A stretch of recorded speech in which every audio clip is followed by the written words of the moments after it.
Hi guys, welcome back to the channel. We are in boring content. My wife's 2014 Subaru Forester is in need of control arms.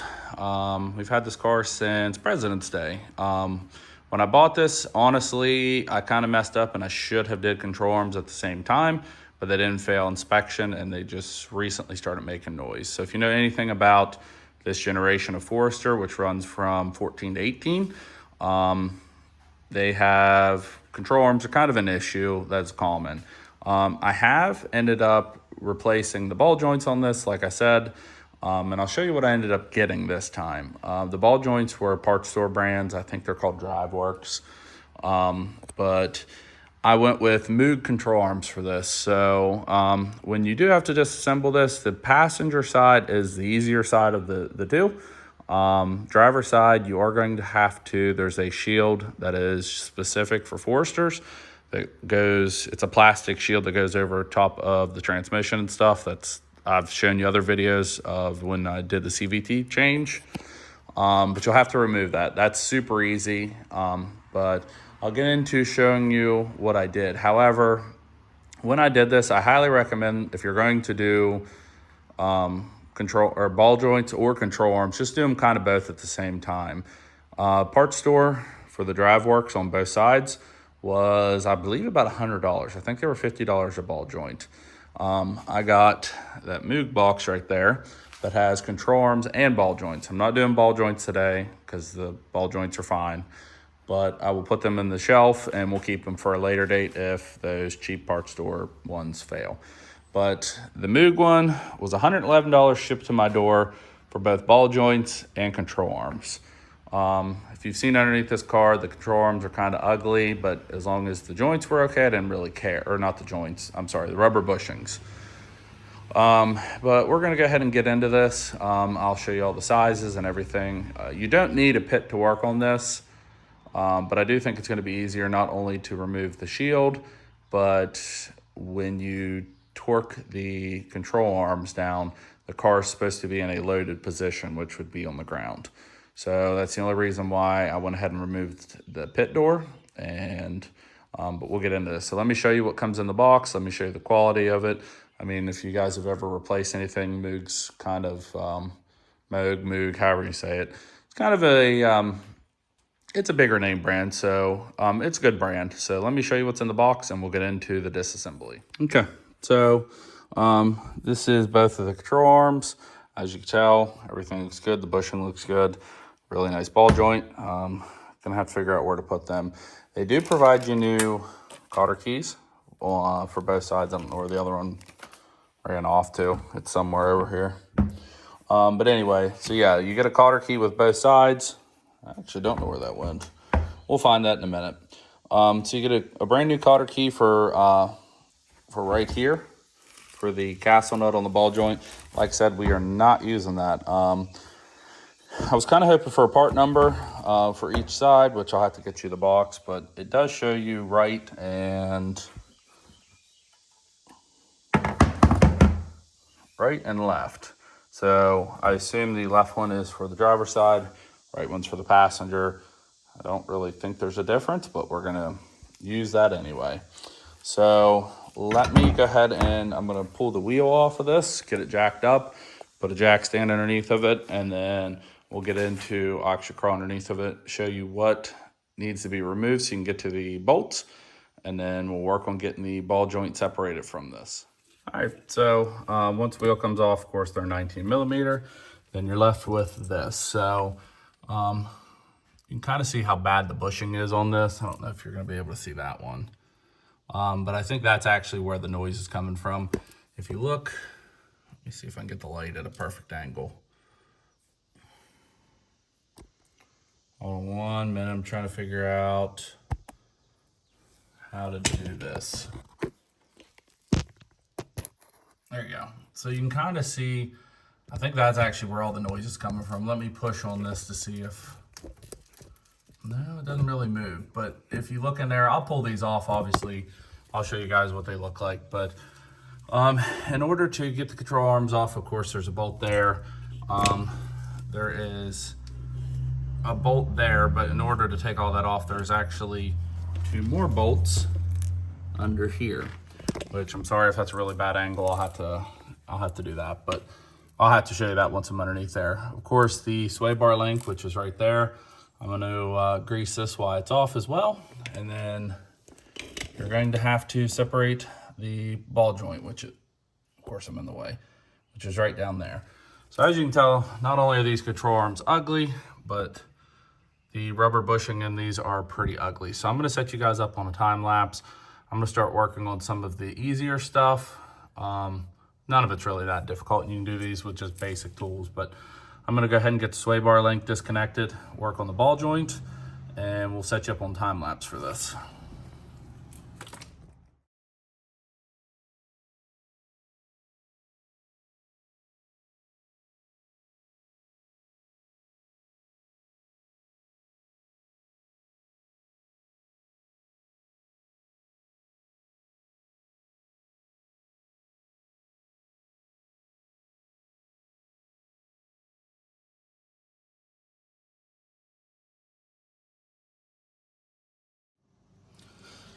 All right, so once the wheel comes off, my sway bar links are aftermarket. They were 17 millimeter, and I used a 18 millimeter wrench for the backside, which is a perfect time to drop this in. Today's sponsor, Suzuki.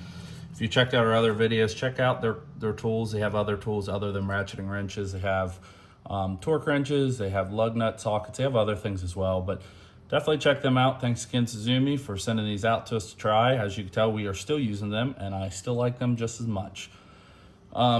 So once you are able to unhook the sway bar, the nice part of these is they actually have a built-in wrench, so you don't have to tear up the boot. You just put a wrench on the backside.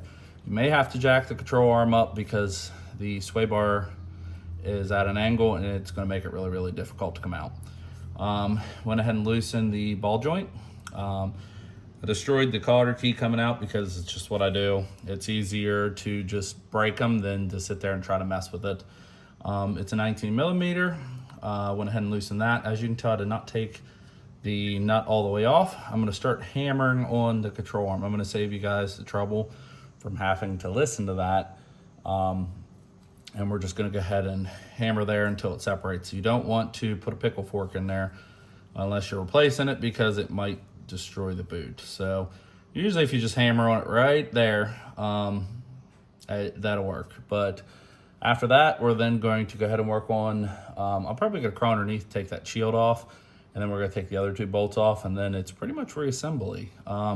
I'm only going to show you this side how to do it. I'm going to work on the other side, and then once they're both out, I'll show you what they look like compared to, you know, obviously compared to the new one. So pretty sure these are original, so they're 11 years old at this point, and just tired of listening to the noise. So anyway, let me put you guys back on time lapse to hammer on this a little bit, because I'm sure you don't want to hear it, and then we'll get to installing this. All right.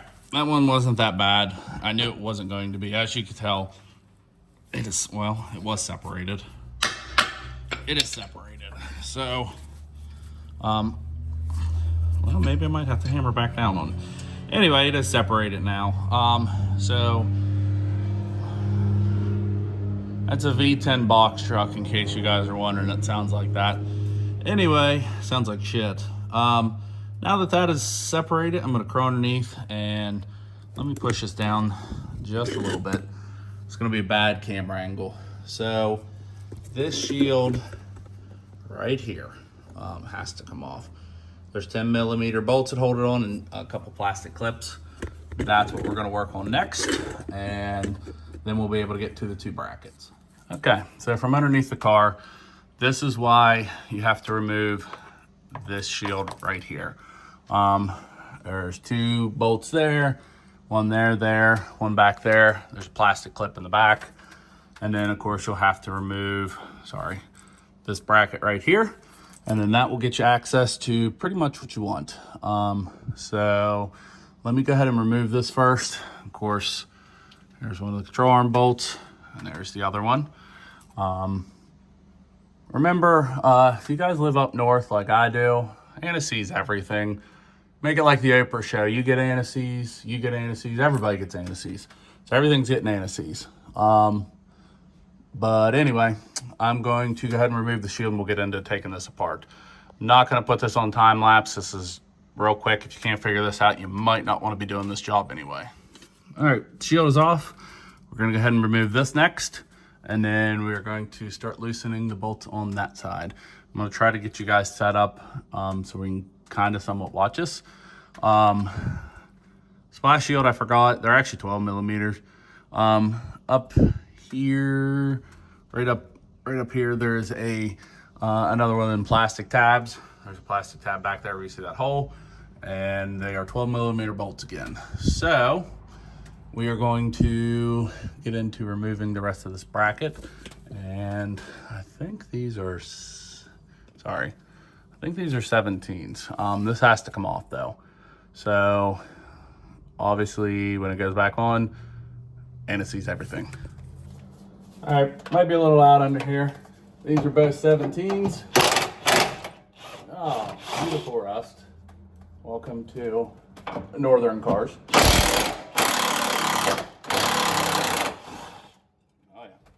why everything's getting anti-seize.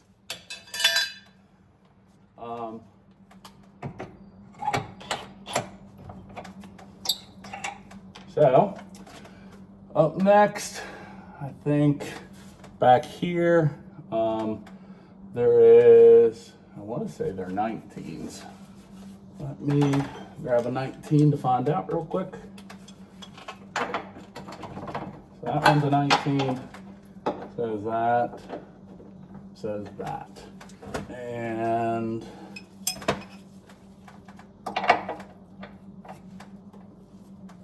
that might be a 17. That is a 17. We might do everything from down here. You don't have to do it, but I'm already down here and I'm probably going to do it anyway. So let's put the 19 on the gun, run them out.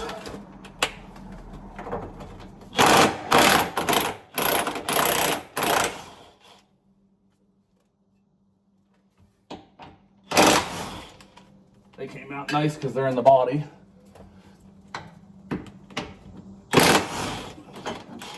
Okay. So the bracket goes back on just like this. So future me, or if you guys are wondering, it's just like that in the body. Arm, oops, sorry, gun's running. Once I get the other one loose, this should pop out. Let me put the 17 on there. I don't know if I'm going to be able to use the gun or not. And I'm going to use the Suzuki ratcheting wrenches for the other side. And I'm going to have to use a ratchet for that, which is terrible. So let me get out. Should already be out. And tools everywhere. Where is that? There it is. Actually, I'm going to show you exactly why it is nice to have ratcheting wrenches. And then I'll get you guys set back up. Hold on one second. There is the other bolt for the control arm. And of course,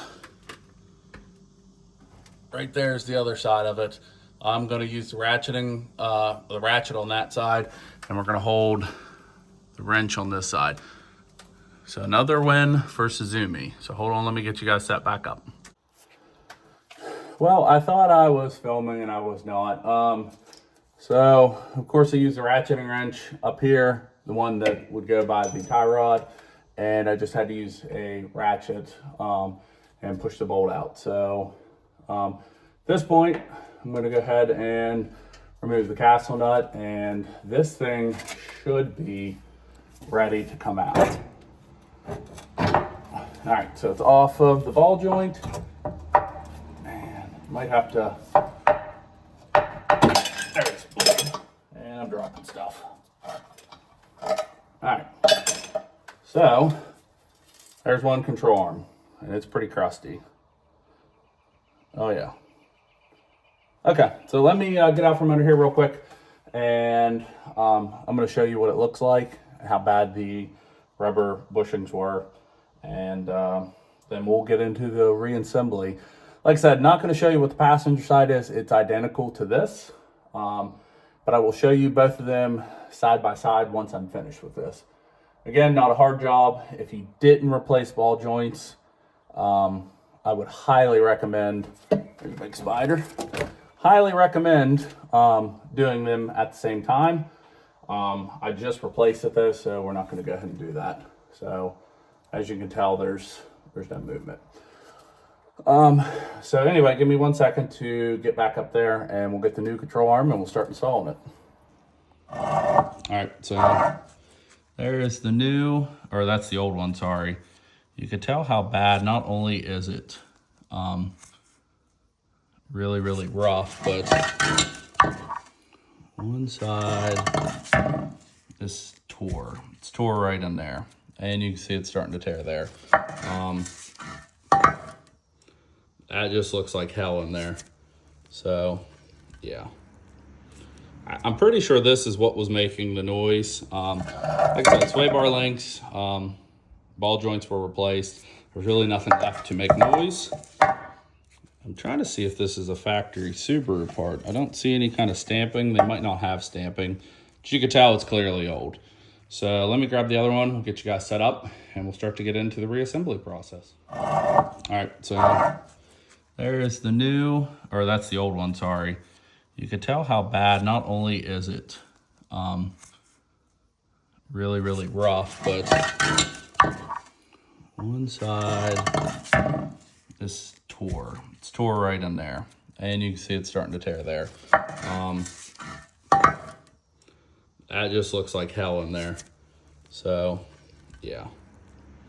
I'm pretty sure this is what was making the noise. Like I said, sway bar links, ball joints were replaced. There's really nothing left to make noise. I'm trying to see if this is a factory Subaru part. I don't see any kind of stamping. They might not have stamping, but you can tell it's clearly old. So let me grab the other one. We'll get you guys set up and we'll start to get into the reassembly process. All right, so we're gonna put this back up in there. Like I said, we are not torquing anything yet. I'm gonna get these snug, but once the weight is back on the ground, I'll finish putting the splash shield and everything up. And I will get you guys, of course, the torque number for everything. So basically now we're gonna try to wiggle it in.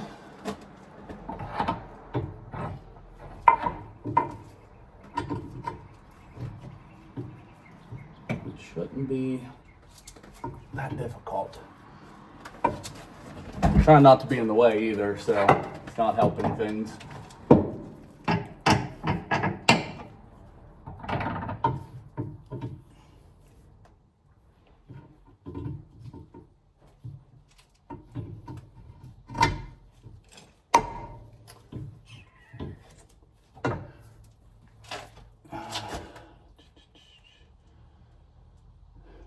All right, let me set this up on time lapse. This might take a minute. I don't want to have to film it for 48 hours.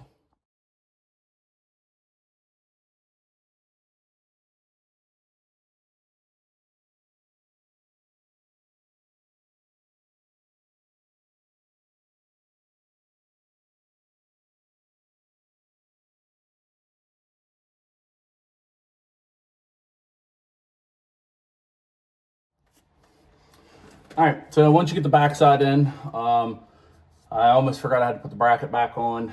I definitely got to get the backside. It's the easiest way. And then once you get this, you might have to get a rubber mallet to hammer this up into place like I did. I'm just tightening the bolt right now, and then we're going to get the ball joint back in so it doesn't tear the boot or anything, which is right there. We're going to anti-seize everything because northern vehicles, that's why. And I don't know, no, I'm gonna have to jack this up once we get finished to be able to get the sway bar link back in. I am gonna go ahead and put the ball joint castle nut back on. Like I said, we will get you torque specs of everything, but I need to actually look them up anyway. I'm gonna get the torque wrench out and we're gonna torque everything down. No, we're not yet. I guess I can put the wheel back on. Yeah, I'll put the wheel back on and then we'll set this side down. I'll get the sway bar link back into place and then we will torque everything once it's on the ground. You have to torque it down while it's loaded because that's going to be the natural position and it won't put any strain on any of the bushings or anything else. But yeah, looks way better. Wish I would have done this when we did ball joints because I wouldn't be doing this again. It was only a little bit more work to get to this point. But yeah, also Moog, however you say it, definitely wish, I kind of almost had to hammer the ball joint out of their control arm. While I appreciate it's loaded, it would have been nicer just to throw it in a bag, box, whatever, so I didn't have to hammer it to get it out. But yeah, it's a good time while you're down here. Go ahead and grease everything, but let me get this jack back up and I need to look up the torque specs of everything and we're gonna finish this side up. All right, so the wheel's back on. I've not tightened the lug nuts, I just ran it on with the impact. 37 foot-pounds for that one. I'm gonna use the same torque spec for the sway bar. I've read anywhere from, sway bar link, my bad. I've read anywhere from like 14 to 35. I'm just gonna match both of those the same. 80 foot-pounds for the rear one. Probably gonna do the same thing for the body mounts just because. And then 70 foot-pounds for the front one. So I'm gonna put you guys on time lapse real quick. We're gonna tighten all this and I guess while I'm down here, I'm gonna have to get a shallow for that one. And that one might not be too fun with the torque wrench, but we're gonna find out. But anyway, I'm gonna put you guys on time lapse real quick. Everything's anti-seized, and then once I get this torqued, I'll be able to put this bracket back on. I'm not super worried about that right now. I just want to get the torque specs right. So everything's looking good. Again, if you're gonna do a ball joint, just do this while you're at it. You wouldn't have to deal with all this. So let me put you guys on time lapse and we'll finish this part of the video up.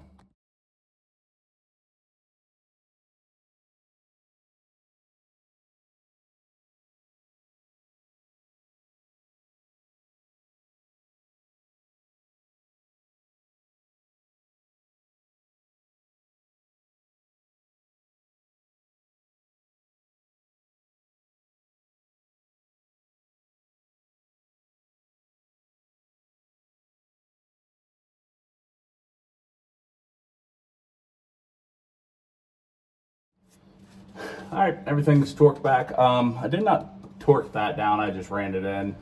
I don't really think, I mean, that one's really not super important anyway. It's more of, I don't even really know what it is. Looks like a brace for the splash shield, but I mean, anyway, so I just ran that one in. Everything else got torqued again. 80 foot-pounds, 70 here. It's a little tight getting in there, but that one's 37. Also going to do 37 on this. I am going to pull the wheel back off just to be able to torque this. And while I'm under here, I'm going to go ahead and grease this as well. But I got to put the cotter key in there. This side, other than the splash shield, which I might actually throw that up there now just so I can be done with it. This side's done. So let me do the other side real quick and we'll end this video up. Thanks for watching, guys. All right, guys, everything is buttoned up. I'm going to take this thing up the road for a test drive. Just again, show you why I was replacing these. One side of this is tore. I think it's right down there. And of course, that one is really, really bad. This is the passenger one. I think it's even worse. You can see down in there where it's tore.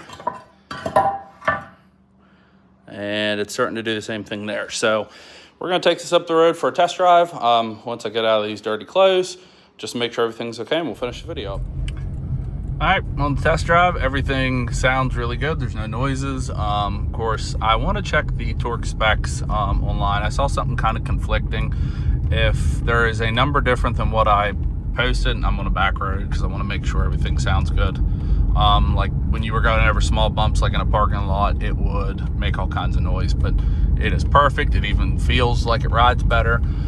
Anyway, I'm going to check online just to make sure. If there's something conflicting with the torque specs that I gave throughout this video, I will post it later and I'll have to come back and retorque myself. But you know, I'm going off of torque specs that are 11 years old now. But anyway, so if you guys have watched up to this point, obviously like, share, subscribe.